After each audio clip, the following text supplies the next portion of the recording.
Satreskrim Polrestabes Surabaya menetapkan seorang pembina pramuka sebagai tersangka pencabulan anak didiknya. Dari hasil penyidikan, sementara terungkap 7 anak menjadi korban. Tersangka yang merupakan pembina pramuka di salah satu sekolah dasar negeri Surabaya, Jawa Timur, diduga mencabuli anak didiknya saat acara kegiatan perkemahan di lingkungan sekolah pada 13 hingga 14 September 2024. Aksi tersangka terungkap setelah para siswi yang menjadi korban mengadu ke pembina pramuka lain dan para guru. Aduan ini kemudian diteruskan ke pihak berwajib. Dari hasil penyidikan, sementara terungkap 7 siswi menjadi korban. Penyidik saat ini masih terus mendalami kasus ini untuk menggali motif serta modus tersangka. Sudah melakukan penangkapan dan penetapan tersangka. Kemudian sejak hari Minggu, inisial ZA sudah kita lakukan penahanan di rutan Polrestabes Surabaya. Ya. Modusnya dia seperti apa dan dalam melakukan aksi? Ya, jadi kita melakukan pencabulan terhadap anak-anak. Ya. Pelaku. Ya, bagaimana caranya? Korbannya ada berapa? Ya, korbannya saat ini masih sementara 7 ya. Sementara 7 korban. Kita tindak tegas, sekarang kita lakukan penahanan.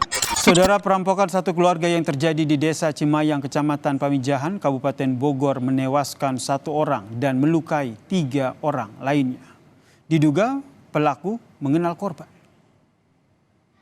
Hingga kini saudara, polisi masih mengejar para pelaku. Saat menjalankan aksinya, para pelaku yang diduga lebih dari 2 orang itu tidak segan melukai korbannya.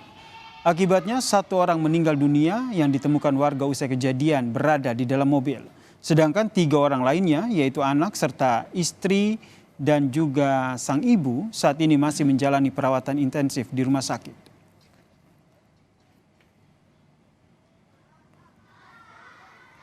Berdasarkan keterangan polisi, identitas pelaku sudah diketahui lantaran sang istri korban saat kejadian mengenali salah seorang pelaku. Barang bukti juga sudah diamankan oleh polisi. Sementara teridentifikasi oleh saksi yang Ibu Resti, 4 orang pelakunya, 4 orang nyebutan gitu. Bukti-bukti yang kita dapati, cuman semuanya masih dalam pemeriksaan forensik. Informasi lain saudara, unjuk rasa menuntut adanya lahan pemakaman oleh warga Kelurahan Fitu, Kota Ternate, Maluku Utara pada Kamis siang berujung ricuh.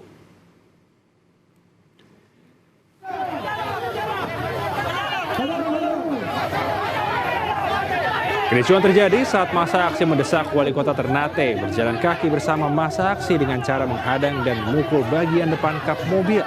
Suasana sempat kondusif, namun tiba-tiba kericuhan kembali terjadi saat seorang pemuda akan diamankan polisi dan mendapat perlawanan dari warga. Dalam tuntutannya, warga mendesak pemerintah Kota Ternate segera menyerahkan lahan perkuburan yang telah lama dijanjikan. Wali Kota Ternate memastikan lahan perkuburan akan segera dialihkan dari pemerintah kota ke yayasan milik warga Kelurahan Fitu. Untuk memberi lahan ini kepada warga Fitu untuk nanti dijadikan sebagai tanah kuburan. Itu tidak berubah, tidak berubah. Ada keputusan pengalihan untuk tanah itu diberikan untuk kepentingan umum. Salah satunya adalah bagi pemakaman umum bagi warga masyarakat yang kebetulan ada di Fitu. Tersangka pembunuhan gadis penjual gorengan di Kabupaten Padang Pariaman berhasil ditangkap pada Kamis sore. Sebelum ditangkap, keberadaan pelaku terlihat warga memasuki sebuah rumah kosong di kawasan Pasar Gelombang.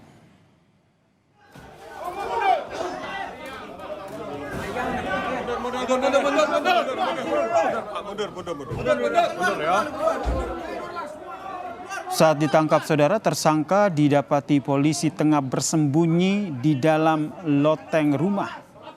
Polisi terpaksa merusak 1 papan tripleks plafon untuk menurunkan tersangka dari persembunyiannya. Penangkapan ini saudara berlangsung dramatis karena massa emosi ingin menghakimi pelaku. Polisi terpaksa melepaskan tembakan ke udara untuk menyelamatkan tersangka dari amukan massa.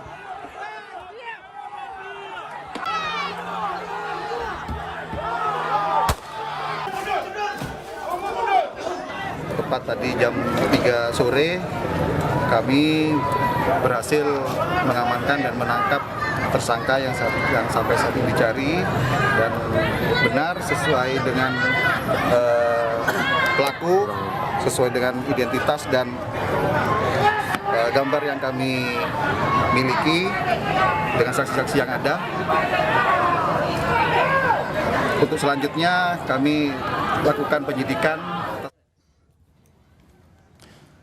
Sebelum akhirnya diringkus, saudara, penangkapan tersangka berawal dari kecurigaan warga akan pergerakan di dalam sebuah rumah kosong di kawasan Jorong, Pasagalombang.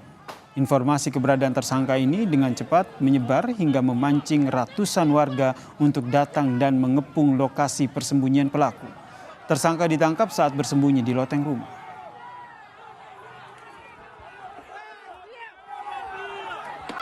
Ada teman kita duduk nongkrong sini dua. Coba minta kunci rumah ini, kita geledah rumah ini. Tahun kita buka rumah ini terkunci dalam. Sudah terkunci dalam, kita buka. Ada kelihatan jejak kaki lari. Jam sebentar inilah. Jadi kita panggil warga, terus kita gerbek rumah ini. Ternyata memang betul dari dalam. Dan untuk mengetahui lebih lanjut perkembangan kasus ini, kami sudah terhubung dengan AKBP Ahmad Faisal Amir, Kapolres Padang Pariaman. Selamat malam, Pak. Mas Nasir, selamat malam, pemirsa Kompas Malam. Ya, Pak Faisal, ini bisa diceritakan awal dari kronologi penangkapan tersangka ini seperti apa? Terima kasih, Mas Nasir. Bahwasanya proses penangkapan ini cukup lama, kurang lebih sekitar 11 hari semenjak ditemukan korban ditemukan di makam yang tidak wajar, dan dari situ kita bergerak melakukan penyisiran di area TKP. Namun berdasarkan informasi bahwasanya pelaku yang diduga salah satu dari 4 saksi yang kita periksa tidak kunjung hadir.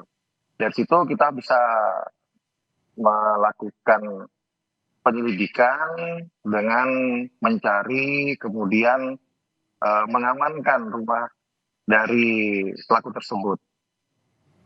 Berjalannya waktu hingga beberapa hari, kami kesulitan dalam mencari pelaku ini. Dikarenakan informasi dari masyarakat sering menemukan pelaku ini berada di hutan. Disitulah kami melakukan penyisiran bersama tim gabungan dari Ditkrim Polda Sumbar, kemudian dari Polres, dan dibantu masyarakat. Namun tidak kunjung berhasil dikarenakan medan yang cukup ekstrim dan cuaca yang tidak mendukung, hingga kami selalu gagal dalam pencarian perharinya. Tepat tadi di hari Kamis jam 3, dan itu dimulai sejak pagi, kami menginstruksikan kepada seluruh warga atas support dari rekan-rekan Forpimda untuk menerjunkan dan menggerakkan masyarakat mulai dari pagi jam 6 itu menyisir rumah yang ada di sekitarnya. Karena di wilayah Kayu Tanam, karena ini perkebunan dan perhutanan. Oke, ini akhirnya ditangkap di sebuah rumah ya? Gitu, Pak. Rumah ya. yang dijadikan tempat persembunyian ini rumah siapa, Pak? Rumah ini sudah lama tidak ditinggali. Oke. Dan rumah kosong begitu ya? Kami masih menginventarisir pemilik rumah yang diduga ini memang sudah lama, Mbak, Mas, untuk ditinggali. Jadi banyak di area situ, banyak pondok dan banyak rumah yang memang kosong gitu. Kemudian Pak Faisal, kalau kita lihat ini berarti pelaku berada di dalam rumah ini hanya 1 hari ini. Kalau kita lihat kan ini ada 11 hari nih. Berarti setelah berpindah-pindah, berada di hutan begitu, sehingga akhirnya bersembunyi di dalam rumah kosong ini, baru akhirnya ditangkap oleh pihak kepolisian. Ya, benar. Penelusuran dari tim bahwasanya masyarakat sering melihat berjalan sendirian pada malam, kemudian subuh, di tempat yang berbeda. Bisa di persawahan, kemudian kadang melihat orang yang mau ke kebun itu melihat, tapi jangan jarak pandang yang tidak efektif untuk dilakukan pengejaran. Dan posisi tinggal ataupun persembunyiannya selalu menggunakan tempat-tempat kosong yang orang tidak akan mengira bahwa itu ditinggali oleh seseorang. Oke.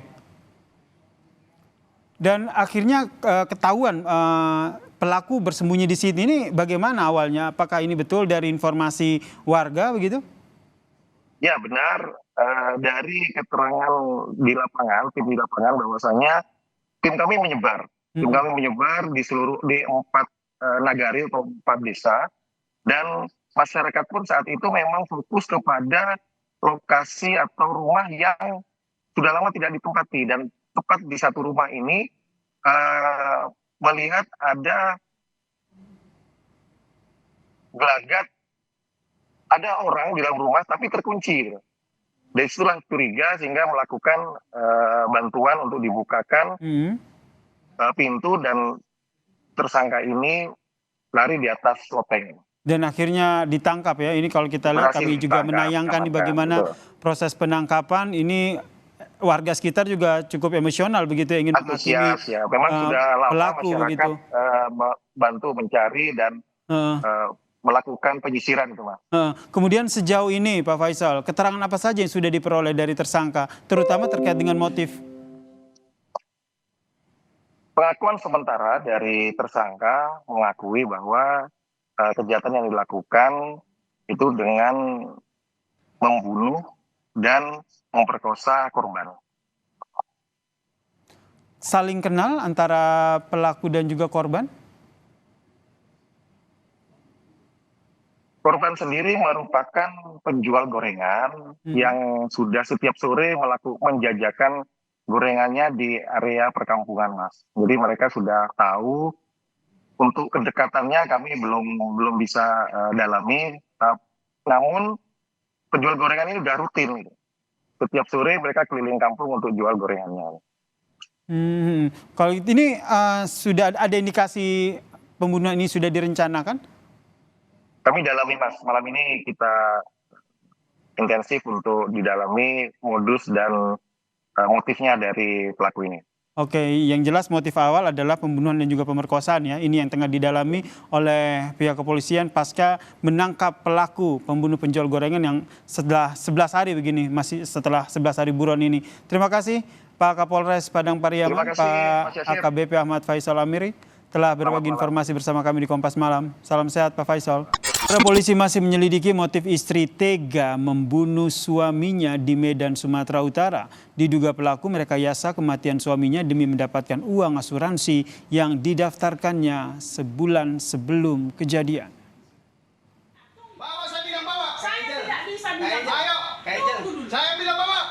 Pelaku yang merupakan istri korban sempat melawan dan tidak terima saat polisi hendak menangkapnya di rumah. Hasil pemeriksaan polisi diduga pelaku merekayasa kematian suaminya karena ingin mendapatkan uang 500 juta rupiah dari asuransi sang suami. Pasalnya, tepat sebulan sebelum kejadian pelaku mendaftarkan sang suami ke asuransi. Hingga kini polisi masih mengumpulkan bukti dan memeriksa pelaku termasuk mengejar seorang pria yang diduga terlibat dalam kasus ini. Kami masih mengumpulkan bukti-bukti lainnya, terutama yang berkaitan dengan asuransi yang dimohonkan istri atau si pelaku terhadap tertanggung suaminya yang dibuka 1 bulan sebelum kejadian. Jadi dia buka asuransi tanggal 24 Februari, kemudian kejadian meninggalnya sebulan kemudian, dan dia langsung klaim asuransi, di mana asuransi ini dengan premi 5 juta sebulan dengan nilai tanggungan 500 juta. Seorang pria di Probolinggo, Jawa Timur, saudara menganiaya menantu laki-lakinya dengan menggunakan senjata tajam hingga terluka parah. Pelaku kesal karena korban membantu istrinya atau ibu mertua korban untuk minggat seusai bertengkar dengan pelaku. Seorang pria berusia 71 tahun, warga desa Kedawung, Kecamatan Kuripan, Kabupaten Probolinggo, Jawa Timur, ditangkap setelah menganiaya menantu laki-lakinya menggunakan senjata tajam. Pelaku kemudian dibawa dan diperiksa di Polsek Kuripan. Dari hasil pemeriksaan, penganiayaan berawal dari pelaku yang menanyakan keberadaan istrinya atau ibu mertua korban kepada korban. Pelaku bertanya karena sebelumnya korban mengantarkan ibu mertuanya itu minggat seusai bertengkar dengan pelaku. Saat ditanya, korban menjawab dengan nada tinggi. Keduanya pun terlibat cekcok. Pelaku yang kalap kemudian mengambil sebilah celurit. Korban juga mengambil sebatang kayu hingga keduanya berkelahi dan korban terluka parah. Menurut para tetangga, sebelum kejadian itu, pelaku dan korban memang tidak bertegur sapa karena masalah pribadi. Nah, terjatuhlah itu langsung sama si pelaku dibacok atau ditebaskan senjata tajamnya yang mengenai kaki korban sebelah kiri ya. Nah, setelah itu langsung dilerai lah pada anak-anaknya tersangka, sama keluarganya korban juga dilerai. Akhirnya salah satu dari yang melerai itu lari ke polsek sini, langsung melaporkan kejadian itu ke polsek. Korban sempat dirawat di rumah sakit karena luka yang dideritanya. Sementara pelaku ditahan di Mapolsek Kuripan dan terancam pasal 351 KUHP tentang penganiayaan berat dengan ancaman hukuman penjara 5 tahun. Babul Arifandi, Kompas TV, Probolinggo, Jawa Timur. Berita utama kembali hadir untuk Anda, Saudara, dan kami sudah menyiapkan 5 berita pilihan untuk Anda. Kita ke informasi pertama, satu keluarga dirampok. Komplotan perampok sadis menyantroni satu keluarga di Desa Cimayang, Kecamatan Pamijahan, Kabupaten Bogor, Jawa Barat. Satu orang meninggal, ditemukan di dalam mobil dan 3 lainnya berhasil selamat dengan luka-luka serius. Korban meninggal bernama Haris yang merupakan kepala keluarga. Sementara 3 anggota keluarga lainnya, yakni anak, istri, dan mertua korban mengalami luka serius dan langsung dilarikan ke RSUD Lewiliang, Bogor. Sementara itu, polisi yang datang ke rumah korban langsung melakukan olah TKP. Menurut hasil penyelidikan, pelaku lebih dari 1 orang. Terungkapnya insiden ini berdasarkan laporan kerabat korban kepada ketua RW kalau saudaranya dirampok. Ketok-ketok pintu, gedor-gedor, dia bilang saudaranya kerampokan. Setelah saya tahu, saya bangunin beberapa warga, saya langsung meluncur ke sana, ke rumah lokasi. Waktu itu saya lihat ke dalam rumah, ada 2 yang tergeletak di kasur. Saya waktu itu terpikir hanya ingin menyelamatkan nyawa si korban saja. Langsung saya dengan warga membawa si korban ke rumah sakit, ke Rudiansa. Ternyata lukanya sangat berat. Terus di Rudiansa diarahkan untuk dibawa ke RSUD. Polisi sudah mengantongi identitas pelaku lantaran istri korban saat kejadian mengenali salah seorang pelaku. Para pelaku membawa kabur sebuah mobil korban. Pelaku sementara teridentifikasi oleh saksi yang Ibu Resti, tapi dia juga menyampaikannya ngap-ngapan, artinya ngap-ngapan antara sadar dan tidak karena dia habis dianiaya. Sempat terucap 4 orang pelakunya, 4 orang nyebutan gitu. Untuk yang di TKP memang ada gelas banyak, ada 4 gelas, botol juga ada, botol minuman keras, terus ada handphone korban, tas korban, terus jaket. Sejauh ini polisi memeriksa 2 saksi yang belum mengarah ke pelaku. Barang bukti pun masih diperiksa tim Inafis Polres Bogor. Niko Zulfikar, Kompas TV, Kabupaten Bogor, Jawa Barat. Dan saudara, seorang perawat lansia di Kota Pekanbaru nekat mencuri perhiasan majikannya yang mencapai 150 juta rupiah. Modus pelaku mencuri emas yang tersimpan di dalam lemari kemudian menukarnya dengan emas imitasi. Kurang dari sepekan bekerja merawat lansia, tersangka nekat mencuri emas milik majikannya, saudara. Logam mulia itu dicuri oleh pelaku dari dalam lemari, kemudian ditukar dengan emas palsu. Usai beraksi, pelaku langsung kabur dari rumah korban. Setelah anak korban melapor, polisi dapat menangkap pelaku Dari hasil pemeriksaan, pelaku mencuri 19 jenis perhiasan korban yang nilainya mencapai 150 juta rupiah. September kami mendapatkan laporan ada dugaan pencurian emas milik korban, ya. Korban yaitu Ibu Y yang dirawat oleh tersangka. Dari hasil pemeriksaan yang kami lakukan bahwa Y ini bekerja mulai tanggal 12 Agustus tahun 2024. Nah, ternyata tanggal 16 Agustus itu Y ini sudah mulai melakukan pencurian. Nah, adapun yang dicuri adalah emas milik korban yang sedang sakit stroke tersebut.